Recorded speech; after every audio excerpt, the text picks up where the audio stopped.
Merhaba arkadaşlar. Çok merak edilen yeni Opel Astra bu hafta bizlerle.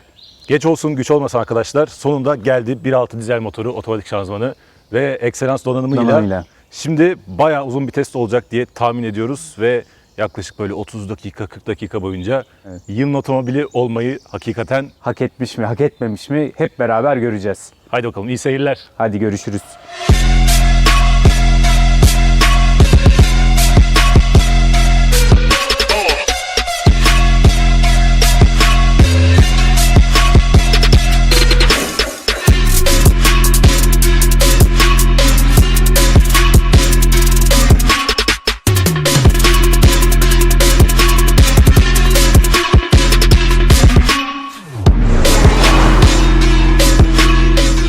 Merhaba Ant.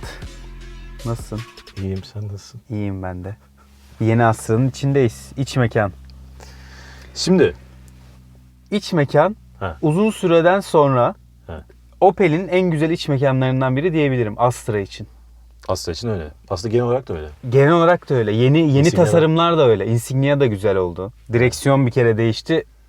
Çok mutluyum. Direksiyon sonuçta güzel oldu. Artık güzel bir direksiyonu var. Direksiyon güzel. Derisi falan güzel. Üzeri bir sürü Dikişler güzel. düğmelerle dolu. Hani direksiyon dedik. Direksiyondan o zaman başlayalım. Başla. Kornası var. Düt yapıyor. Burada bir sürü ayarlar var. İşte cruise kontrol, hız sabitleme, hız limitleme, ön çarpışma kontrolü, işte ağzından ses fışkıran adam, işte sesli komut, telefon. Burası oraya ayrılmış. Sağ tarafta da sağ taraf biraz alışması zor. Evet. Onun haricinde direksiyon arkasında falan bir şey yok. Güzel, ele iyi oturuyor. Derisi güzel. İlk etapta sinyal kolları biraz bana şey geldi. Uzak mı? Uzak değil de. Şimdi normalde hep şuradadır. Bu biraz böyle bir yukarıda geldi ama alışıyorsun. Hani bir sıkıntı değil. Şimdi bu ekranın çözünürlüğü benim bu sınıfta, hatta çoğu sınıfta şu ana kadar karşılaştığım en yüksek çözünürlük. Yani mümkün olsa ben oraya film falan yükleyip film izlemek isterim. Aynen Hakikaten öyle. isterim. Burayla aşağı yukarı, hatta aşağı yukarı Aynı değil, kalitede. aynı Bu kalite. ekran da çok kaliteli. Bu ekran da çok kaliteli. Ona geleceğim. Orası bayağı iyi. Yani bayağı iyi. Kullanışlık açısından yani baksana çözünürlüğe falan bak. Yani Çözünürlük bildiğin muhteşem. cep telefon ekranı gibi bir şey Aynen. var. İşte lastik basıncını falan görebiliyorsun. Lastik basıncını görebiliyorsun. Şimdi metrik birimler, bir de İngiliz birimleri var. Ama bizim alıştığımız, bildiğimiz PSI. PSI aslında İngiliz birimi. Şimdi burada kilopascal var. Kilopascal'ı Allah Allah şimdi 0.45 falan bile hesap yapıyorsun. Çevirdiğin zaman İngiliz zaman o zaman da mil oluyor bu sefer. Bu sefer de bütün şey mil oluyor. Şimdi değişik bir yerleşim var. Hani diğer Evet. arabalardan daha değişik. İşte sola bastığın zaman ana menü geliyor gibi bir şey. Alıştığımız gibi değil. Alıştığımız gibi değil. Alışıyorsun, ses, işte telefon, navigasyon. Enter tuşu sağ. Yani menüye sağa basarak giriyorsun. O işte şey. Evet, o biraz tuhaf. Ya onun dışında çok ekstra bir şey orada yok. Hani Sese, telefona kumanda edebiliyorsunuz. şey isterdim. Mesela navigasyona bastığın zaman, navigasyon menüsüne girdiğin zaman çıkan grafikler işte 200 metre sonra sağa, sola falan diyor Evet, ya. evet. Ben baya buradaki haritanın minyatürünü orada görmek isterdim. İsterdim. Çok Çünkü yüksek hak ya. ediyor. Evet. Yani olur orada. Aynen, çözünürlük çok yüksek ya. Ama sadece işte ok falan gösteriyor. Onun dışında pek bir şey Evet. göstermiyor. Gördüğün gibi US'e çevirince normal 33 PSI. 33. Bir navigasyona gir bakayım. Navigasyonda ok gösteriyor. Mesela Evet. ayarladığın zaman 300 metre sonra sağa o gözüküyor. Aynen. Minik haritada olabilirdi dediğin gibi. Şu anda Ama çok sıkışırdı herhalde. sıkışırdı. Bu ekran gene çözünürlük ve işte parlaklık falan bakımından çok iyi. Benim daha önce Mokka'da galiba ya Mokka ya Meriva ya da ikisi birden olabilir. Şurada bir tane ekran vardı. Demiştim ki ya bunun çözünürlüğü ne kadar yüksek, ne kadar güzel. Ama o ekran dokunmatik bir ekran değildi. Buradan kumanda ediyordun. O ekranı oradan almışlar, buraya taşımışlar ve dokunmatik yapmışlar. Mis gibi olmuş.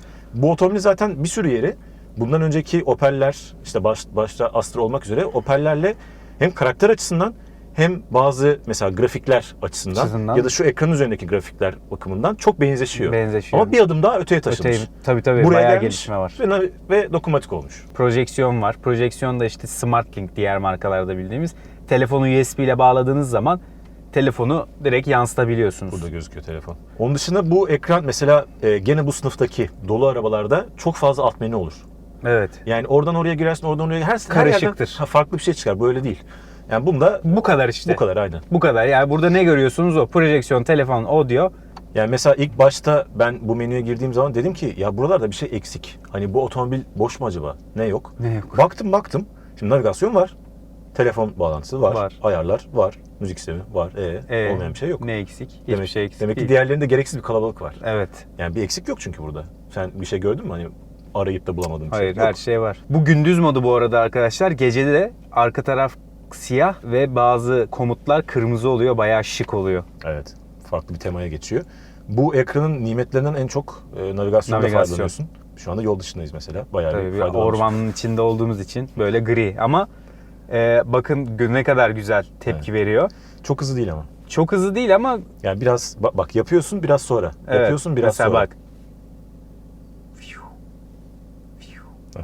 Biraz sabırlı olman lazım. Biraz sabırlı. Ama normalde mesela eğer bekleyecek olursan ya da şuna basarsan bir şey basınca şu menü kayboluyor. Bu arada metreye Fahrenheit İngiliz mi oldu? düşününce Fahrenheit oldu. 75. 75 derece Oh, şu anda. sauna. Şundan bahsediyordum. Biraz bekleyince neredeyse tam ekran haline geldi. Geldi. Ve ekranda büyük bir ekran olduğu için burada navigasyonu Rahat izlemek. rahat. Güzel, zevkli. Aynen. Hazır oradan bahsetmişken sen onu değiştir bu arada. Ben de Aynen. bunlardan Taktım bahsedeceğim. çünkü ona. Evet fark ettim. Buradaki şu sıcaklık ayarlama düğmelerinin içerisinde dijital olarak 23 oldu. Çok güzel, teşekkür ediyorum. Dijital olarak sıcaklığı görmek çok güzel. Çok güzel. Yanında da böyle altta da mavi ledleri var. Kırmızı mavi. Aynen. Mavi. Sen oradan mavi görüyorsun. Ben burada kırmızı Biraz görüyorum. ama şu oynaması hoşuma gitmedi. Evet hafif sallanıyor. Aynen. Böyle biraz daha tok olabilir. Anladılar. Evet. Anladılar. Daha fazla. Koltuk ısıtma var. Hı hı. Burada. Direksiyon ısıtma var. Direksiyon ısıtma var. Onun haricinde şurada şerit takip, ESP, park yardımı, Otomatik park. işte ve park akustiğini kapatma var. Hı hı, park Yani sensörü. hayati şeyler elinizin altında. Onun dışında şimdi bak neden bahsedeceğim? Şundan bahsedeceğim. Buradaki şerit takip sistemi ve çarpışma önleme sistemi, bu ikisinden bahsetmek lazım bu arada. Evet. Çarpışma önleme sistemi aslında uyarı. Uyarı ama bayağı uyarı. Şurada arkadaşlar ledler var. Böyle kıpkırmızı, burası böyle kırmızı falan oluyor.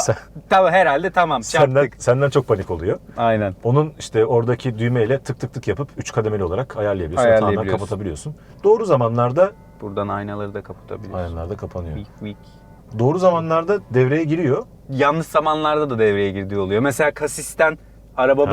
böyle geçiyor öndeki. Evet. Sen normal yaklaşıyorsun, tut tut tut tut falan yapıyor. Allah, ne oluyor? Onun ama dediğim gibi hassasiyetini mesela çok yakın mesafeye kadar ayarlayabiliyorsun. O zaman ancak son anda ötüyor. İç mekanda gene aslında saklama gözüne geleceğiz ama artık yani premiumlarda bile koymamaya mı başladılar? Ben anlamadım. Sol, bu bizim taktığımız göz, bunda bayağı Çekmece. büyük var. Aynen. Gerçi içi Saf plastik. ama var yani, güzel. Kapı içi gözler, onlar da saf plastik. Onlar da sünger yok. sert plastik. Boyut olarak normal. Torpido'da sen bahsetsene. Torpidodan ben bahsetmek istiyorum. Şimdi bu ünite güzel bir ünite ama bu ünitenin bir de kontrol ünitesi var tabii ki. Tabii bu kontrol ünitesi bunun arkasında değil arkadaşlar. CD ile beraber burada ve torpido yok. Yani sadece ruhsatın girdiği ve benim gözlüğümün girdiği böyle şu kadar ve derinliği bu kadar yer var. O ünitenin üstüne de kitap giriyor. Yani maalesef öyle olmak zorunda tabii. Yer yok. Oraya koyuyorlar. Arkada da yer yok Bir şey muhtemelen. diyeceğim sana. Burada bir tane CD konuyor değil mi buraya? Bir CD konuyor. Sanırım benim eski arabamdaki altılı CD changer bundan daha küçüktü. Olabilir.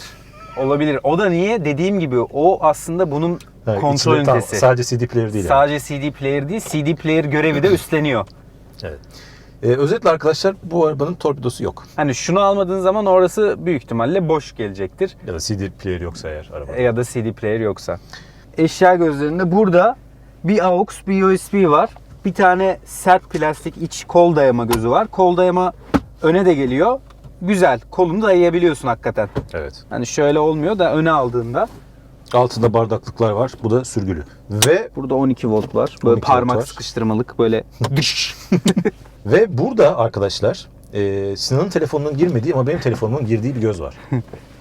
Hadi telefonlarımızı. Hadi gösterelim. Sen kullan ama ben kullanabileyim onu. Sen koyama. Koyama. Girmesin. İşte bu konsol ama benimki de devasa yani. Sonra- Seninki normal insan sonra- boyu. Evet. Bakınız Düşmüyor da. arkadaşlar. Gaza basınca falan Ona düşmüyor ama da. tersten taktım ben. Şöyle normal takmam gerekiyor.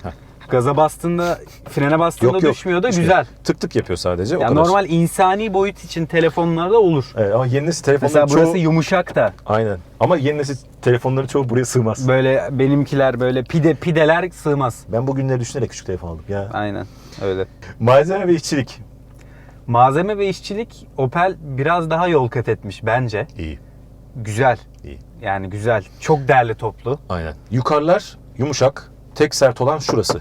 Torpidonun etrafını çevreleyen ve torpidonun kendisi. Buralar sert ama buranın deri olması çok büyük. O sertliği biraz çok büyük yumuşatmış. Art. Tabii çok büyük art. Buraya kimse kolay kolay deri kaplamaz. Çok güzel bir detay. Çok güzel. Direksiyon çok güzel. Direksiyona ben bayıldım. Sonunda güzel bir Opel direksiyonuyla karşı karşıyayım. Aynen. Kapı üstleri yumuşak, kapı içleri de deri. Evet. Çok Tabii güzel. bunlar Üst donanım. paketin üst donanıma dahil. Kol dayama deri, koltuklar yarı deri, yarı kumaş ve ben koltuklardan memnun kaldım. Ne o? Arabanız çekilirse uyarı veriyor. Hareket sensörü. İnatla şerit takip sisteminden bahsetmek istiyorum. Şerit takip sistemi çok iyi çalışıyor. Çünkü tabii biraz da inşallah çalışacak. Burada değil, Evet. ormanda değil. Ormanda değil.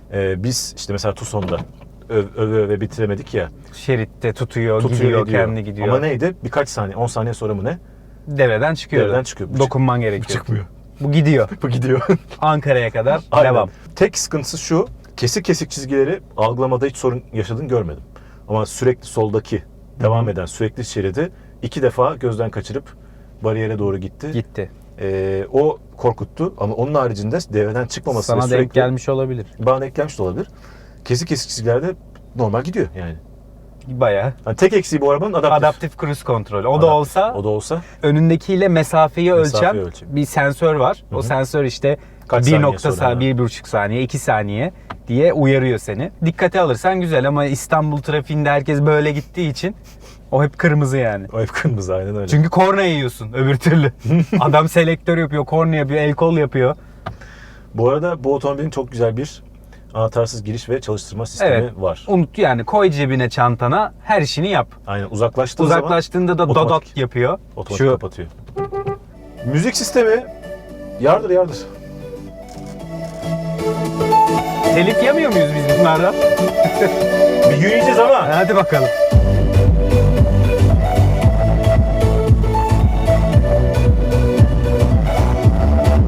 Bozuluyor.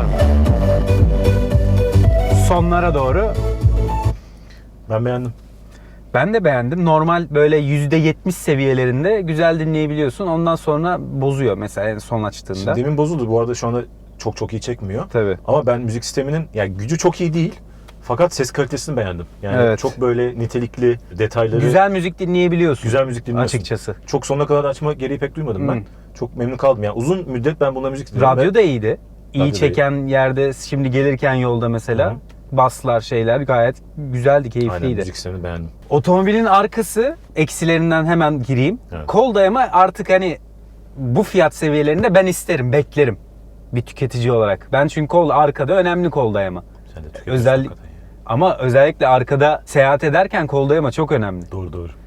Onun yerine ne koymuşlar? Isıtma koymuşlar. Güzel. Isıtma koymuşlar arka koltuğa. Büyük ekstra. Bir de 2 tane de İki tane USB'si USB var. koymuşlar. Yani telefonlarınızı artık şarj edebileceksiniz. ama arkadaşlar benim esas bu arabanın arkasında çok beğendiğim olay arka diz ve baş mesafesi. Bayağı geniş araba. Evet. Arkası bayağı geniş. Güzel. Yani sınıfının en genişlerinden bir tanesi ki sanırım 3-4 arabada. Yani ben yılın sayıyorum. otomobili seçilmek için özellikle böyle biz buna kasalım demişler. Arka bayağı iyi. Diz baş bayağı iyi. Onun haricinde çok ekstra bir şey arkada yok. Bagajda şöyle bir şey var. Bagajın mesela zemini bayağı yukarıda.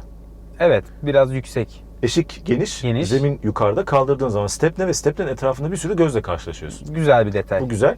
Bir de o zeminin yüksek olması ne işe yarıyor? Koltukları yatırdığın zaman Dümdüz oluyor. O güzel. Yani ev alışverişi yaparken dolabı malabı hup. Direkt sürü öne doğru. Şuradan böyle ortadan buraya kadar böyle şey. Komodin evde de birleştir sonra. Otomatik Bahset. park sistemini dikey yatay olarak park ediyor. Denedim. Güzel çalışıyor. Güzel Eksiği çalışıyor. nedir? Çıkarmıyor. Çıkarmıyor, doğru. Çıkarmıyor. Sokuyor ama çıkarmıyor arkadaşlar ki bazen bayağı sağlam Ya sokuyor. grafikler çok güzel ya. Şu grafik bilgisayar oyunu grafiği. Yani direkt tepeden bakarsın, oynarsın ya minik Ha, arabalar. Uzay mekiği vardır. Çiv çiv çiv ışın Aynen, şeyi. aynen. O grafik çok Neydi güzel onun adı? grafik. Böyle 80'lerin sonu. Hiç Ben hatırlamıyorum. onu Atari'de oynuyordum çünkü. Evet. Karşıdan şeyler geliyordu. Çiv çiv çiv diye şey yapıyordu. Siz tabii yorumlarda Şu nasıl düğmenin söyleyeceksiniz? yanındaki start stop da güzel. Şöyle kromlu. Detaylar güzel arabada. Son olarak izolasyondan bahsetmek istiyorum. Yani rüzgar sesi iyi. Yani iyi, ortalamanın üzerinde. Evet, iyi. Böyle Rüzgar iyi. 120'nin üzerinde falan çıkıyor ki dışarıdaki rüzgar durumuna göre bazen 140'a 150'ye kadar da hiç rahatsız etmeden gittiğin Evet, oluyor. evet. Ama genelde 120'den sonra çıkıyor. Ben yol görüşte çok fazla şey yapmadım. Yani genel olarak bu araba sessizce. Geri görüş kamerası. Çözünürlüğü düşük. Çözünürlüğü, yani ekran iyi. Senin dediğin gibi kamera Bu bana ne gibi geldi biliyor musun? Sanki oradaki ekranda gösterilmek üzere hazırlanmış çözünürlük bakımından. ekran Onu buraya yetmemiş. büyütünce çözünürlük Anladım. piksel Büyütünce piksel yoğunluğu düşmüş. düşmüş. O yüzden netlik bozulmuş gibi geldi bana. Kocaman olması çok güzel ama çözünürlük biraz düşük. O zaman yavaş yavaş çıkıp konfora geçebiliriz. Konfor. Çok aşırı kötü olduğunu düşünmüyorum. Yani 17'ler var. Run flat falan değil lastikler. Evet. Ama şimdi arabanın yılın arabası, yılın otomobili falan seçildiğini ve geri kalanında büyük oranda iyi olduğunu düşündüğün zaman çok üzülüyorum. Beklentimiz çok yüksekti. Evet, Yani evet. ben bundan böyle uçan halı bekliyordum. Evet. O uçan halı efektini alamadık. Yok. Yani özellikle büyük kasislerde falan biraz hızlı girdiğinde amortisörün eşiğinin bittiğini görüyorsun. Evet. Tak tak diye bitiyor. Evet. Yani kısa darbeleri, keskin darbeleri bu araba hiç sevmiyor. Hani uzunlardan geçiyor, uzunlardan çoğu araba geçiyor. Ama kısa darbelerde hep o tak tak tak tak o keskinliği, Evet, hissediyorsun. O sertlik de değil, o bir kabalık var. O kabalık, o yani belli bir yükseltinin üzerinde, belli bir keskinliğin ötesindekileri araba şey yapmak için uğraşmıyor. Tolere etmiyor. etmek için uğraşmıyor. Uğraşmıyor. Etmiyor yani. Direkt Mesela hissediyorsun. buraya. Yani bunlar hep keskin Bam, geçiyor. bam. Böyle hani o yumuşama efekti yok, o sönümleme efekti Bir de yok. bu çalışma sesi geliyor. Ha, o sesten bahsedecektim ben de. Çalışma, yani duyuyorum ben orada böyle. Şimdi bu araba 12.000 kilometrede, bu araba yorgun bir araba. Trim sesi var ama trim sesi dediğim gibi bu arabanın evveliyatındaki şeyden dolayı Bak bunlar hep tak tak. tak tak geliyor. Hep görmüşlükten, geçirmişlikten kaynaklanıyor. Bir de mesela kaputtan da bazı çukurlarda bir tık tık sesi geliyor. Duydun mu bilmiyorum. Kaputun altından, motor bölmesinden. Bu denk gelmedi. Yani daha ziyade ama sol kapıdan geliyor trim sesleri. Evet.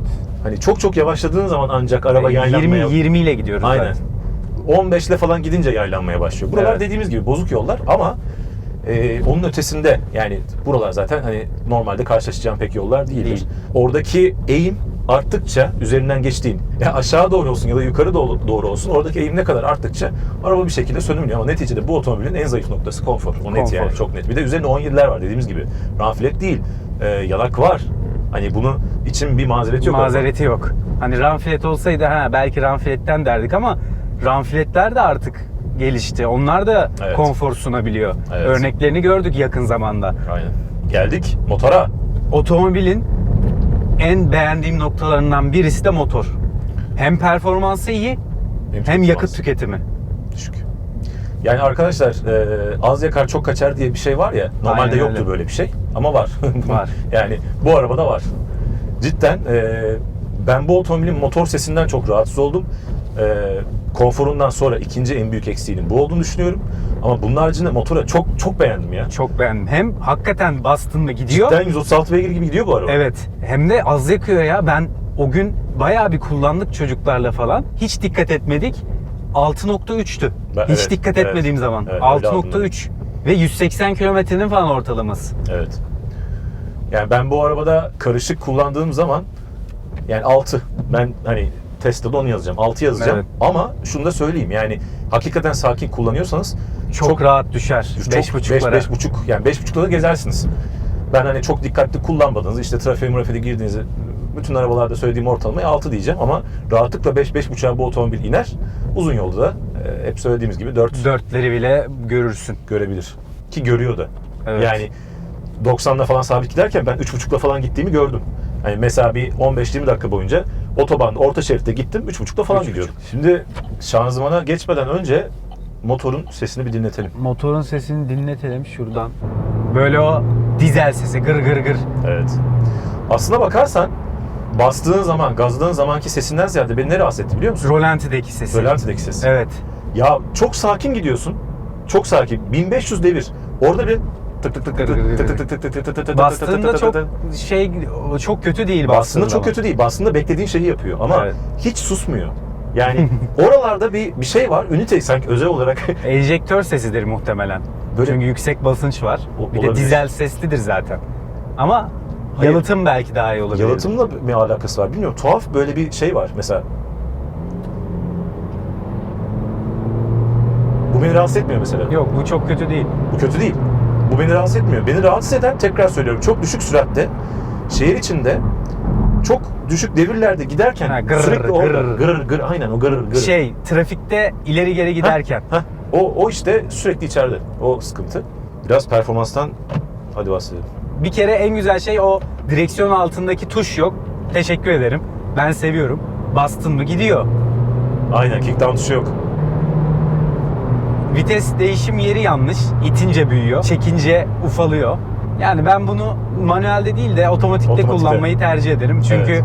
zaten fazla istediğin tepkileri vermiyor. Orada Normal da, tork konvertörlü bir şanzıman. aynen. Orada da zaten şanzıman devreye giriyor. Şanzımana Evet. geçiyoruz. Aynen, tork konvertörlü bir şanzıman.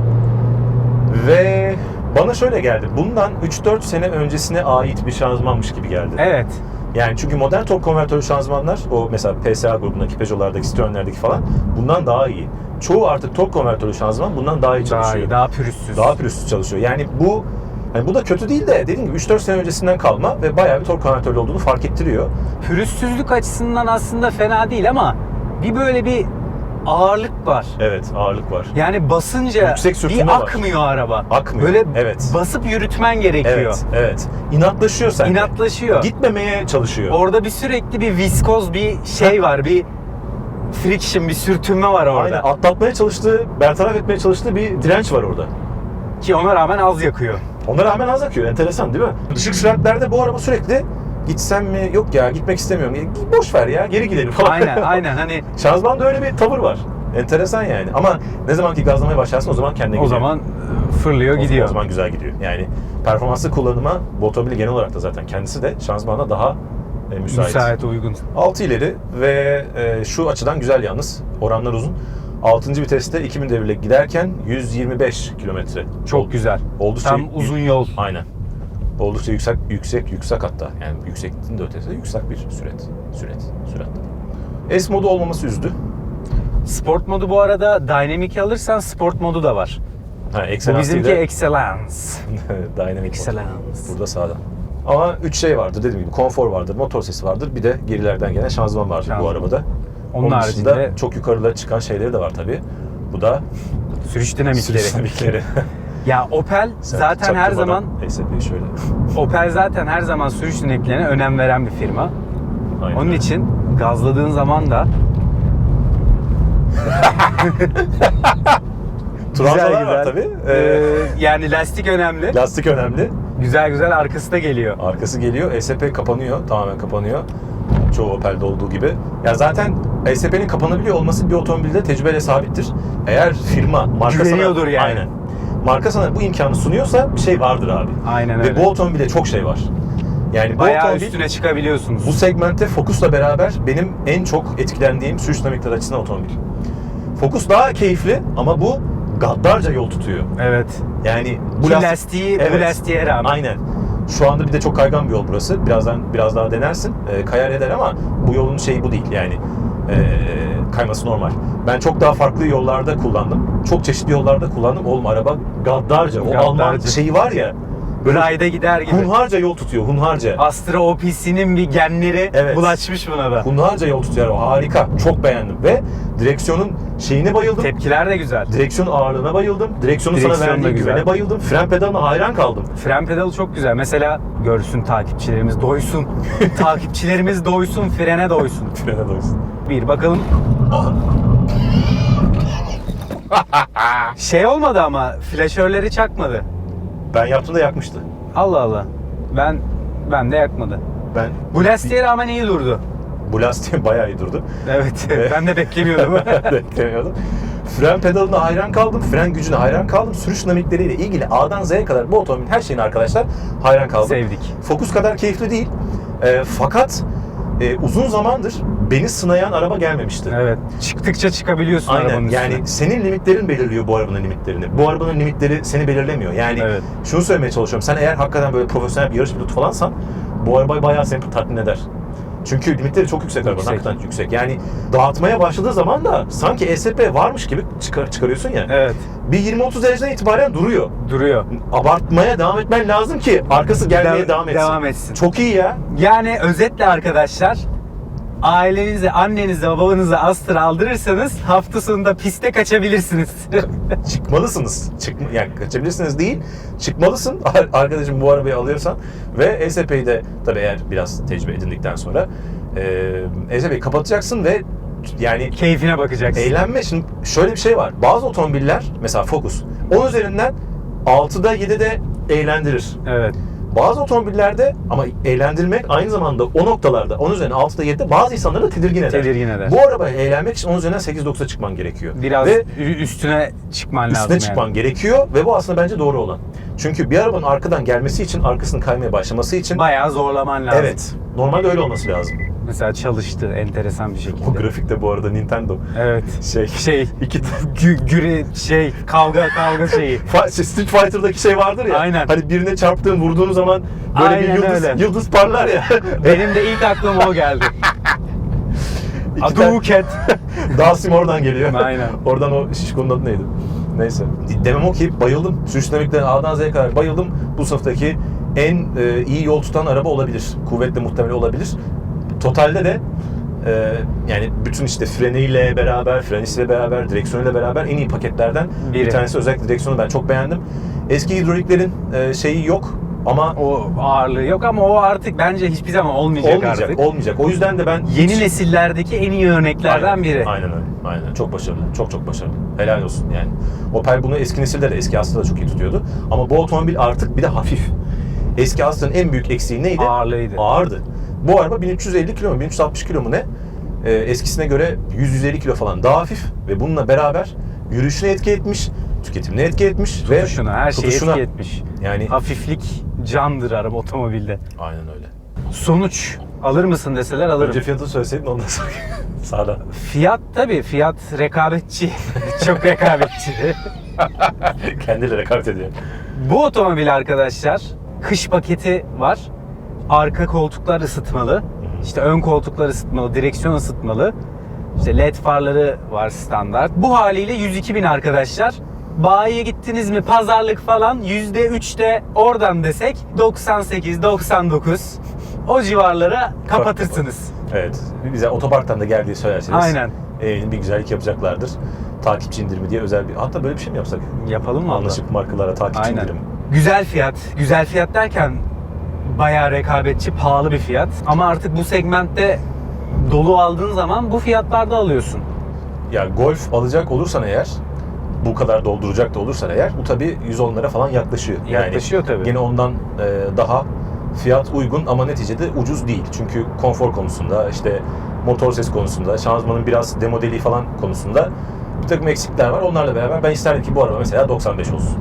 Evet. Yani bir 5, 6, 7, yani 7, 8. Ya kış paketini almazsın. Ona gerek yok, Bayiye aynen. de kastırırsın biraz. Aynen. O fiyatlara gelir amcım. Oldu, anlaştık. Yani hallederiz. İyi araba, özellikle bazı açılardan, sürüş dinamikleri falan açısından çok iyi bir otomobil. Pakette hala bir takım eksikler var. Onları da kuvvetle muhtemel bir buna makyaj gelir. Makyaj gelir orada Aynen, yaparlar. amortisörleri, yayları bir elden geçirirler. Bir motor şuraya biraz yalıtım malzemesi eklerler. Bir çift kavrama gelir. Güzel olur. Onlarla beraber zaten motor mis, çok güzel. Sürüş dinamikleri 10 numara. Onunla beraber hakikaten yılın otomobili diyebileceğimiz tanımlamaya layık bir hale gelir. Şu anda biraz daha alması gereken yol var. Toplam paket olarak da daha ileri var. Var ama ben gene de sevdim. Siz de arkadaşlar bu testi sevdiyseniz mutlaka, bu sefer tutturacağım. Şimdi o kamera burada, siz sağdasınız. Şurada Yok, işte. sol. Burada aynen. Şurası. Şuraya basarsanız burada beğen düğmesi var. Ona mutlaka basınız. Dayı da bizim üzerimize çıkarsa eğer beğenilerinizi gönderirsiniz. Ondan sonra abone olmayı unutmayınız ve paylaşmayı, bu testi unutmayınız arkadaşlar. Görüşmek üzere.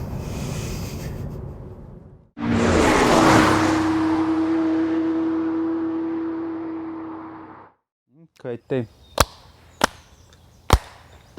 Astra.